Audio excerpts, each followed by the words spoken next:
విశాలాక్షి పద్మకేసర వర్ణిని నిత్యం పద్మాలయం अस्मिन् मंडले भूगणपतिमावाहयामि स्वागणपतिमावाहयामि मोक्ष चतुर्विध फल पुरुषार्थ सिद्ध्यर्थं सर्वे ग्रह अनुकूल अंडरेकाक्षां सबाह्यांदर सवस्सुचि अरह ओम गणानां त्वा गणपतिं हवामि सरस्वती नर्मदा सिंधु कावेरी जले सिंधुरो इमं मे वर्णस्वरिहाध्यात्मनय पांबस्राजके अलिशोदकेन पूर्णमरदे कामरूपिणी विद्यारम्भं करिष्यामि श्री सरस्वती देवताभ्यो नमः ध्यायामि ध्यानं समर्पयामि आवाहयामि आसनं समर्पयामि पादयोर्विन्दवाक्यं समर्पयामि अस्थिवार्घ्यं समर्पयामि मुखे आचमनीयं समर्पयामि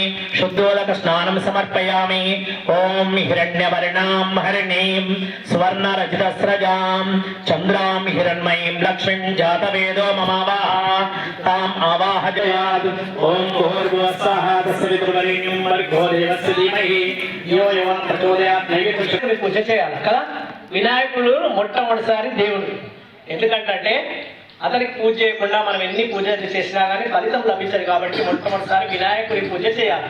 సరస్వతి పూజ చేయాలన్నా ఇంకేదన్నా చేయాలన్నా కానీ వినాయకుడి పూజ కంపల్సరీ చేయాలి. కాబట్టి మొట్టమొదటిసారి విఘ్నేశ్వర ధ్యానం చేసుకున్నాం. స్వరూపిణి వాసరా పీఠ నిలయే సరస్వతి నమోస్తుతే.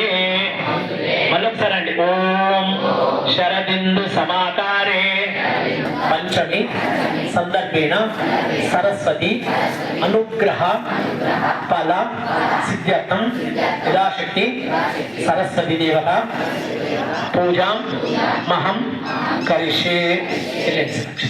ओम कलिश समके विष्णु कंठे रुद्र समाश्रित मूले तरस्थित ब्रह्मा मध्ये मातृगणास्पदा माते नमः.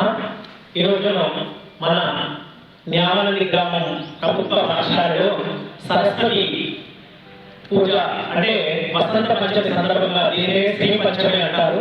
సరస్వతి పుట్టినరోజు సందర్భంగా సరస్వతి దేవి యొక్క పూజా కార్యక్రమం ఆరంభమవుతుంది. కాబట్టి ఈ యొక్క పూజలో విద్యార్థులు శ్రద్ధతో చేస్తూ సరస్వతి అనుగ్రహం పొందాలని కోరుకుంటున్నాం. ఈ రోజున ఎవరైతే పిల్లలు సరస్వతి దేవిని పూజిస్తారో వాళ్ళు ఆ యొక్క సరస్వతి అనుగ్రహం కలిగి మంచి విద్య మంచి జ్ఞానం కలుగుతుందని చెప్పబడుతుంది. కాబట్టి మీరందరూ ఆ యొక్క సరస్వతి అనుగ్రహం పొందాలంటే సరస్వతి యొక్క పూజా కార్యక్రమంలో పాల్గొని ఆ యొక్క సరస్వతి అనుగ్రహానికి పాత్రలు కావాలని కోరుచున్నాము. ఈ రోజున మన హెడ్ మాస్టర్ రాజేశ్వర్ గారి ఆధ్వర్యంలో ఈ యొక్క పూజా కార్యక్రమం నిర్వహించబడుతుంది. కాబట్టి ఈ యొక్క పిల్లలందరూ మంచి చదువుకుని సరస్వతి అనుగ్రహం పొంది పెద్ద పెద్ద పదవులను